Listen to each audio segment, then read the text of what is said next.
एक बार नारद जी भगवान श्री हरि के पास गए और उन्होंने भगवान से बोला कि भगवान, आपके भक्त इतना गरीब क्यों होते हैं। तो भगवान ने उनसे बोला कि नारद, ये तुम नहीं समझ पाओगे, ये तुम्हारे बस की समझने की बात नहीं है। तो नारद जी ने कहा कि भगवान आप मुझे समझाइए। तो भगवान ने कहा कि तुम मेरे साथ पृथ्वी लोक पे चलो। तो भगवान जो है नारद जी को पृथ्वी लोक पे लेके आते हैं और जब वो पृथ्वी लोक पे आए तो संतों का रूप धारण कर लिए और संत का रूप धारण करके वो अपने एक बहुत ही धनवान सेठ भक्त के घर जाते हैं। और जब वो अपने सेठ भक्त के दरवाजे पर जाते हैं तो दरवाज़ा खटखटाते हैं। तो अंदर से सेठ निकलता है तो कहता है बोलो क्या है। तो भगवान कहे कि हम दोनों कई दिनों से भोजन नहीं किए हैं, बहुत भूखे हैं, कृपया करके आप हमें भोजन करवा दें।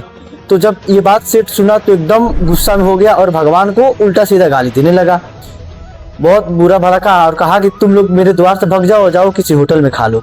जब वो सेठ भगवान को अपने द्वार से भगा देता है तो नारद जी भगवान से कहते हैं कि भगवान, ये तो आपका भक्त हम लोग का बहुत अनादर किया, हम लोग को गाली दे के भगा दिया, आप इसे श्राप दीजिए इसकी संपत्ति नष्ट होने का। भगवान श्री हरि कुछ देर सोचे, उसके बाद से उसको आशीर्वाद दिए कि इसकी संपत्ति और ज्यादा बढ़ जाए। उसके बाद से भगवान नारद जी को वहां से एक बूढ़ी मैया के द्वार पर लेके गए।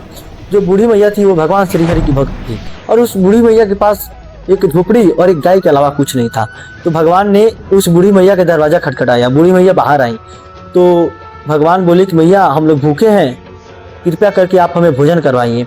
माँ ने बहुत खुशी के साथ उन लोगों को अंदर ले गया और भगवान को आसन ग्रहण करवाने के बाद दूध लेके आई। बोली कि महाराज, इसके अलावा मेरे पास कुछ नहीं है,